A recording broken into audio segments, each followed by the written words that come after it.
Rocío Flores ha desenmascarado la vil conspiración mediática que Jorge Javier Vázquez y sus secuaces, Óscar Cornejo y Adrián Madrid, tejieron durante años, y ahora la justicia les ha caído encima con todo su peso. Porque la vergonzosa prueba que tenemos es el impactante testimonio en directo de Antonio David, donde no deja títere con cabeza y revela las manipulaciones más oscuras de esta élite televisiva, y cada palabra es un golpe mortal para su imperio.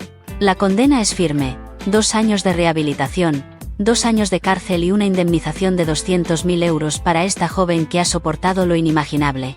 Una miseria, dirán algunos, para quienes han facturado millones explotando su dolor, pero una victoria moral que resuena como un trueno en los pasillos de la hipocresía televisiva. La pregunta es clara: ¿quién de verdad creyó que el imperio de la fábrica de la tele era intocable, que sus mentiras quedarían impunes? El tsunami judicial acaba de empezar, y lo que se viene es un escándalo sin precedentes. Comentad ahora mismo, ¿creéis que esta condena es solo la punta del iceberg de un entramado mucho más turbio? Queremos leer vuestra indignación ante tanta impunidad.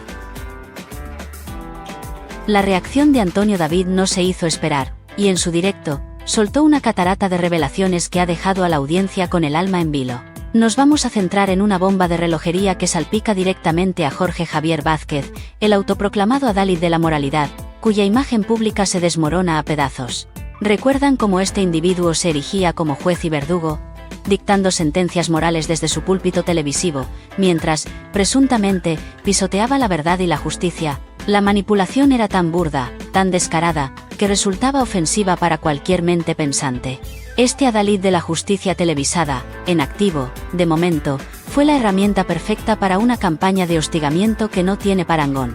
Desde las entrañas de este espacio, hemos estado persiguiendo esta verdad oculta durante años, desvelando las sombras de un sistema que pensaba que todo valía por la audiencia, por el escándalo. Pero ¿quién de ustedes se imaginaba que esa relación entre Jorge Javier y los productores era un pacto por interés, una alianza para destruir a quien se interpusiera en su camino? En los próximos minutos les vamos a mostrar la prueba irrefutable, y van a alucinar con la frialdad de este personaje y su maquinaria de fango. La escena que les vamos a describir es un claro ejemplo de cómo esta productora, con Jorge Javier a la cabeza, se atrevió a pisotear la justicia de nuestro país y a un juez de una trayectoria impecable. Hablamos de un magistrado serio, profesional e importante en lo que respecta a asuntos de menores, cuya reputación fue arrastrada por el barro sin el menor escrúpulo. ¿Cómo es posible que con una mano se cuelguen la medalla de la lucha contra el machismo, de la defensa del feminismo, y con la otra mantengan a un presentador que ha tenido un historial tan controvertido, por decirlo menos, en su trato con las mujeres? Ahí están los casos de Olvido Hormigos o el de Pepe Navarro, por nombrar solo algunos, que son heridas abiertas en la memoria colectiva de la audiencia. La hipocresía era tan grande, tan repugnante, que dolía verla. ¿No les hierve la sangre pensar que se utilizaba una bandera tan noble como la del feminismo para encubrir lo que, a todas luces, era una venganza personal y una estrategia para monetizar el dolor ajeno? La doble moral de estos personajes es un insulto a la inteligencia de todos los españoles. Y lo que aún no saben es la magnitud de la complicidad que existía en este teatro de la crueldad. La estrategia era simple, pero devastadora: silenciar a cualquiera que osara contradecir la narrativa oficial. Y ahí entró en juego Kiko Matamoros. En un momento clave, cuando intentaba recordar que la ley ampara a Rocío Flores y que ciertas informaciones sobre su pasado deberían permanecer ocultas, fue interrumpido de forma brutal. Como una jauría hambrienta, todos se abalanzaron sobre él, cortándole el paso, negándole el derecho a expresar una verdad que, según el propio Antonio David, tenía todo el respaldo legal. ¿Cómo es posible que haya tenido la desfachatez de negar esta información tan relevante para la protección de una menor? En unos segundos les vamos a explicar por qué ese famoso miente y qué le hemos ofrecido para que hable por fin, para que desvele toda la verdad sin filtros. El descaro de aquellos que se autodenominan expertos mientras denostan la opinión de un juez experto en menores es algo que no podemos tolerar. La manipulación no solo se cocinaba en los despachos, sino que se servía en bandeja de plata en cada programa, directamente a sus hogares. La desfachatez llegó a su punto culminante cuando Jorge Javier, incapaz de rebatir el argumento legal de Kiko Matamoros, intentó desprestigiar al juez Calatayud, uno de los referentes más respetados en la justicia española, especialmente en temas de menores. La falacia era tan grande, tan obvia, que insultaba la inteligencia de cualquier espectador. ¿Cómo es que se atrevió a decir que un juez de ese calibre iba en contra de todo lo que Rocío Carrasco había hecho? Una mentira descarada. No era el juez quien iba en contra de Rocío Carrasco, era la ley, la Constitución, el derecho a la protección del menor, lo que amparaba a Rocío Flores. Fue una clara estrategia para desviar la atención, para minar la credibilidad de quien osaba nombrar la verdad. La indignación era palpable, incluso en el plató. ¿No les suena esto a ustedes a una táctica sacada de los manuales más oscuros de la propaganda, donde si no puedes rebatir un argumento, atacas al mensajero? Esta es la radiografía de un sistema podrido que se desmorona ante nuestros ojos. La audiencia fue testigo de una auténtica farsa, donde se intentó trasladar el mensaje de que si no estás a favor de Rocío Carrasco, eres tonto. Una clara manipulación emocional, como si no hubiera grises, como si la complejidad de la vida y la justicia pudiera reducirse a una simple dicotomía de bandos. Los llamados especialistas del programa, lejos de ser juristas o jueces, eran los mismos tertulianos que un día actuaban de psicólogos, otro de abogados y al siguiente de moralistas, todos ellos alineados con una única versión de la verdad. Vergonzoso.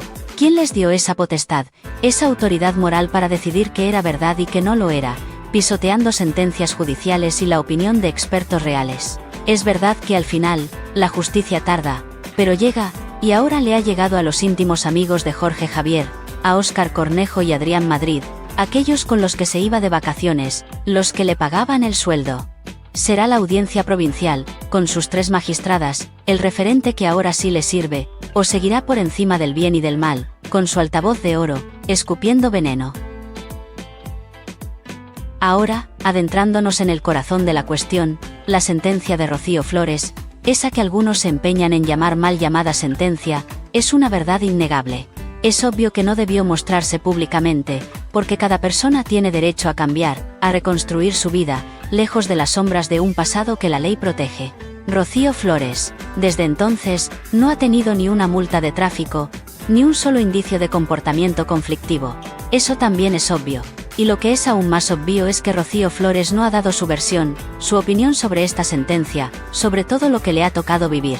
¿Por qué se le exige a una que escuchemos su versión, su dolor, sus verdades, y a la otra se le niega ese mismo derecho, ese mismo respeto? La doble vara de medir es patente, es escandalosa. Es una bofetada a la justicia, a la equidad, a la empatía más básica. ¿Creen ustedes que la justicia debería ser selectiva, aplicada según convenga a la narrativa de unos pocos? La indignación de muchos es el motor que nos impulsa a seguir desvelando estas injusticias. El silencio de Rocío Flores, queridos espectadores, no ha sido debilidad, ha sido un escudo, una armadura de protección para su madre y para Fidel Albiac. Una protección que, al parecer, no ha sido recíproca. Ha protegido a su madre al no llevarla a los tribunales por todo el daño causado, y su madre, ¿cómo le agradece ese gesto de amor y perdón? Yendo de testigo con Óscar Cornejo y Adrián Madrid, los condenados por el delito de revelación, una traición en toda regla. Un puñal por la espalda que deja al descubierto la verdadera maldad de esta trama. ¿Cómo se puede entender una falta de lealtad tan profunda, tan lacerante? Es un golpe bajo, una herida que difícilmente cicatrizará. Las paredes de los juzgados han sido testigos de un enfrentamiento que no solo ha dejado a los productores contra las cuerdas, sino que ha expuesto la cruda realidad de unas relaciones familiares rotas por el interés y la venganza. El dolor de esta chica ha sido monetizado, su intimidad ha sido expuesta, y ahora se descubre quién estaba detrás de todo. La filtración de lo que sucedió en la sala de la audiencia provincial, donde se estaban lanzando acusaciones unos a otros, es un claro indicio de la desesperación que reinaba entre los implicados. ¿Qué verdades se intentaron ocultar? ¿Qué secretos inconfesables salieron a la luz entre bambalinas? Preguntas que claman respuestas. Cuando Rocío Flores decida hablar, y Antonio David vaticina que lo hará cuando se condene a la famosa revista que también publicó información sensible, prepárense, porque el terremoto mediático será de proporciones bíblicas. Se le ha tildado de todo públicamente, se le ha señalado, se le ha acusado de vender la sentencia de su propia hija, los informes más íntimos. Un atropello. ¿Cómo es posible que se haya difundido una acusación tan grave, tan infame, cuando la justicia ahora nos revela una verdad completamente distinta? En unos segundos les desvelaremos los nombres de quienes, desde las sombras, movían los hilos de esta vergonzosa campaña de desprestigio. La verdad tiene un precio, Pero el silencio lo tiene aún mayor. Y aquí viene la guinda del pastel, la revelación que podría dinamitar aún más este entramado. Se acusó a Antonio David de vender la sentencia de su hija, cuando la justicia dice que fue Rocío Carrasco quien aportó la documentación a la productora. Una verdad dolorosa que cambia por completo la narrativa. ¿Veremos si también se descubre que fue ella quien la aportó a la revista Vanitatis? No podemos afirmarlo rotundamente, claro, pero si la sentencia solo la tenían dos partes, y Rocío Flores no la ha filtrado, ¿quién fue? La deducción es lógica, es aplastante, es evidente. Antonio David lo ha dejado caer, y aunque no puede afirmarlo, la sombra de la sospecha es tan grande que cubre todo el escenario mediático. Estamos hablando de una presunta traición que supera cualquier límite imaginable, de una estrategia calculada para hacer el máximo daño. Esto no es un rumor cualquiera, esto es una bomba informativa que explota en la cara de aquellos que se creían intocables.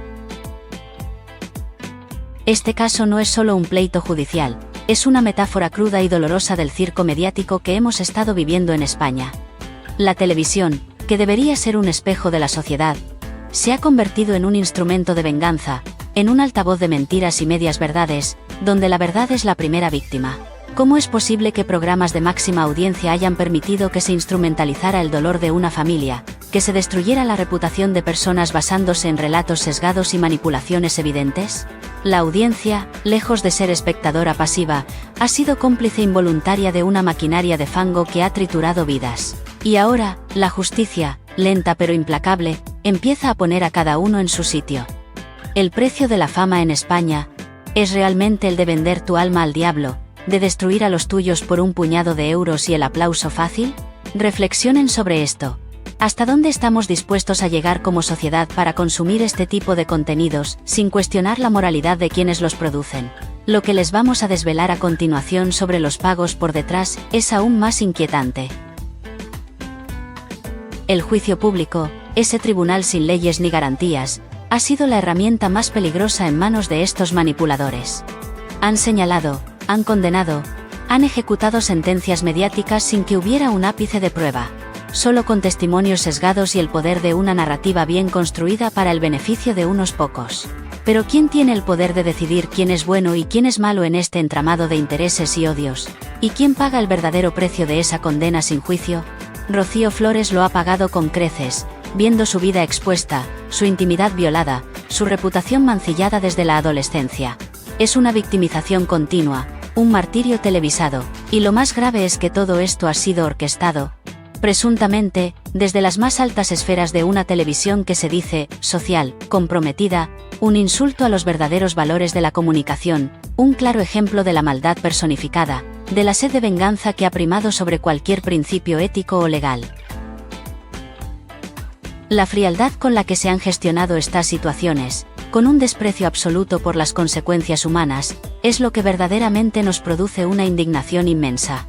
Rumores de pasillo apuntan a que en las reuniones de producción, la única métrica que importaba era la audiencia, el impacto, el escándalo, sin importar el rastro de dolor que dejaban a su paso. ¿Había realmente un plan maestro para aniquilar la imagen de Antonio David y, por extensión, la de su hija? Fuentes cercanas a la productora, que prefieren mantener el anonimato por miedo a represalias, nos han susurrado sobre la presión ejercida, sobre las directrices claras para mantener una línea editorial inamovible, pase lo que pase. ¿Es posible que estemos ante una verdadera operación de acoso y derribo orquestada desde hace años? En este espacio no tenemos miedo a las consecuencias, y seguiremos hurgando en las entrañas de esta historia para sacar a la luz cada detalle, cada conexión oculta. La verdad, aunque duela, siempre encuentra su camino. Y es que no podemos obviar el contexto de esta historia. La justicia española, con sus tiempos, sus procesos, sus garantías, ha sido ridiculizada en directo. Se ha intentado manipular la opinión pública, presentar a víctimas como verdugos y a verdugos como víctimas. Una inversión de valores que es moralmente repugnante. El hecho de que se haya puesto en tela de juicio la profesionalidad de jueces, de fiscales, de todo el poder judicial, para mantener una narrativa interesada, es algo que no tiene precedentes. ¿Se dan cuenta de la gravedad de esto? Es un ataque directo a las instituciones, a los pilares de nuestra democracia, para proteger intereses económicos y personales. ¿Creen ustedes que quienes actúan así merecen seguir teniendo un altavoz en nuestras pantallas? La respuesta para nosotros es un rotundo no. Es hora de que la audiencia despierte, de que exija responsabilidades, de que no permita que se sigan utilizando sus hogares como escenarios de estas tramas oscuras. La hipocresía es tal que, mientras se exigía respeto para una figura pública, se denegaba sistemáticamente a otras. Se pedía que se escuchara una versión, pero se silenciaban otras. ¿No les parece esto una clara demostración de cómo el poder mediático puede distorsionar la realidad hasta hacerla irreconocible? Los dimes y diretes, las informaciones a medias, los rumores infundados se convertían en pruebas irrefutables para el gran público, que era bombardeado con una única versión de los hechos. Una dictadura mediática en toda regla. Las lágrimas, las dramatizaciones, los discursos encendidos se utilizaban como armas arrojadizas para generar un caldo de cultivo de opinión pública, favorable a una de las partes y devastador para la otra. Y todo esto, con la complacencia de quienes se creían por encima de cualquier norma ética o moral. Pero ¿quién se atreverá a hablar de la censura interna que se vivía en ese plató? De las llamadas telefónicas de la dirección para matizar ciertas informaciones. Tenemos testimonios que les dejarán boquiabiertos. Ahora, la audiencia provincial, con su sentencia, ha desenmascarado gran parte de este montaje.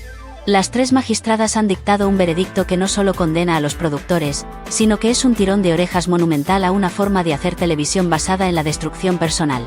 Pero, ¿es suficiente? Esos 200.000 euros son el precio justo por años de angustia, de señalamiento público, de daño irreversible a la vida de una joven. Para nosotros, el valor de la dignidad, de la reputación, es inapreciable. No hay dinero que pague el sufrimiento, la humillación, la ansiedad que ha vivido Rocío Flores. Esta sentencia es solo el principio, la primera grieta en el muro de una impunidad que parecía infranqueable. ¿Creen que esta condena cambiará la forma de hacer televisión en España, o es solo un aviso para navegantes que será ignorado por los más cínicos? La respuesta está en la presión que ejerzamos entre todos para que esto no vuelva a ocurrir.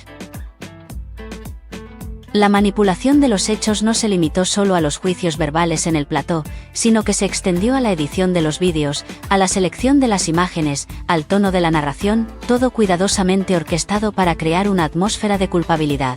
Se construyó un personaje, una villana, a partir de una historia parcial y sesgada, omitiendo contextos, ignorando pruebas, desprestigiando a cualquiera que intentara arrojar luz sobre la verdad. ¿Hasta qué punto se puede justificar la mentira en aras del espectáculo? ¿Dónde está la línea entre el entretenimiento y la destrucción sistemática de una persona? Aquí, esa línea se cruzó hace mucho tiempo, con premeditación y alevosía. Las imágenes, las palabras, los silencios, todo fue utilizado como un arma en esta guerra mediática. La indignación no es solo por la condena, es por el abuso de poder, por la falta de ética, por la utilización perversa de un medio que debería informar y entretener, no sentenciar y destruir. Y llegamos a un punto crucial, la presunta complicidad de Rocío Carrasco en la filtración de documentos que deberían haber permanecido bajo el más estricto secreto. Si fue ella quien aportó la documentación a la productora, tal como afirma el juzgado, ¿no la convierte eso en parte activa de este delito de revelación? ¿No cae sobre ella también una sombra de responsabilidad que hasta ahora ha sido ignorada, convenientemente ocultada?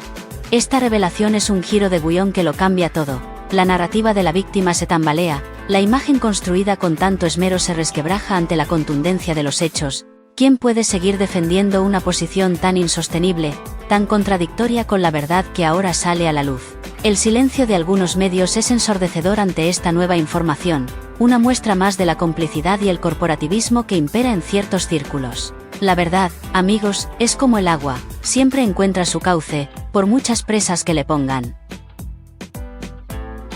El daño colateral de toda esta trama no solo recae sobre los directamente implicados, sino sobre la credibilidad de la prensa del corazón en general.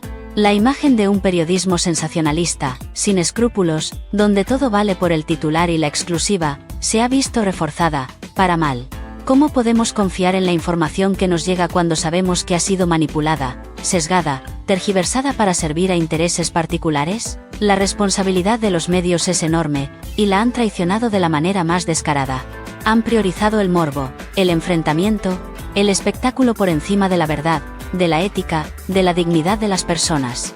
Es una profunda crisis de valores, una herida abierta en el corazón de la comunicación. ¿Creen que los espectadores tenemos el poder de exigir un cambio, de reclamar un periodismo más honesto y respetuoso? La respuesta es sí, y empieza por nuestra voz en las redes, en los comentarios, en cada crítica constructiva. Los testimonios internos que hemos recabado, y que iremos desvelando poco a poco, pintan un panorama aún más desolador. Hablan de un ambiente de trabajo tóxico, de presiones constantes, de miedo a contradecir la línea oficial, de profesionales que se vieron obligados a silenciar sus dudas, a reprimir su conciencia por temor a perder su empleo. ¿Es esta la imagen de una televisión libre, plural, democrática? Para nada. Es la imagen de una dictadura de la opinión, donde solo cabe una voz, una verdad, la que conviene a los dueños del circo. El miedo es una poderosa herramienta de control, y la han utilizado magistralmente para mantener a raya a cualquiera que osara levantar la voz. Pero el tiempo de los silencios ha terminado. Hay quienes, desde dentro, ya no aguantan más y están dispuestos a contar su verdad, a desvelar lo que realmente se cocía en esas reuniones secretas, los planes que se trazaban en la oscuridad. El efecto dominó apenas ha comenzado, y lo que se viene es un terremoto. La reflexión moral es inevitable. ¿Hasta dónde estamos dispuestos a sacrificar la verdad, la justicia, la dignidad humana en el altar del entretenimiento? ¿Realmente vale la pena el precio de la fama cuando implica la destrucción de personas, la instrumentalización de sus vidas, la exposición de sus intimidades más dolorosas? Este caso no es un incidente aislado, es un síntoma de una enfermedad más profunda que afecta a nuestra sociedad, una obsesión por el espectáculo, por el drama, por la vida de los demás, sin importar las consecuencias. Es hora de detenerse y pensar, de cuestionar los valores que nos transmiten desde las pantallas, de exigir más, mucho más. ¿Será esta condena el punto de inflexión que marque un antes y un después en la televisión española? ¿O será una anécdota más en la larga lista de escándalos que se olvidará rápidamente? La respuesta está en nuestras manos, en nuestra capacidad de indignarnos y de exigir justicia. Y así, amigos y amigas, cerramos un capítulo que, lejos de estar terminado, abre la puerta a un futuro plagado de nuevos escándalos y revelaciones impactantes. La victoria de Rocío Flores es solo el primer paso de un camino que promete sacar a la luz verdades aún más oscuras, de un entramado que pensaba que el dinero y el poder lo compraban todo. El testimonio de Antonio David Flores es una declaración de guerra contra la hipocresía mediática, y ha prometido más bombas, más pruebas, más nombres que caerán en cascada. Esta es la verdad, sin filtros, sin adornos, y es cruda, es dolorosa. Lo que se viene es una oleada de nuevos litigios, de demandas que harán temblar los cimientos de esa productora y de todos sus colaboradores. La justicia, aunque lenta, está despertando y no perdonará la manipulación, el señalamiento injusto ni la exposición de menores. Únanse a nuestra plataforma, compartan este contenido explosivo y comenten ahora mismo. ¿Estáis preparados para lo que se avecina? Porque la tormenta perfecta apenas comienza, y no vamos a parar hasta que cada verdad salga a la luz.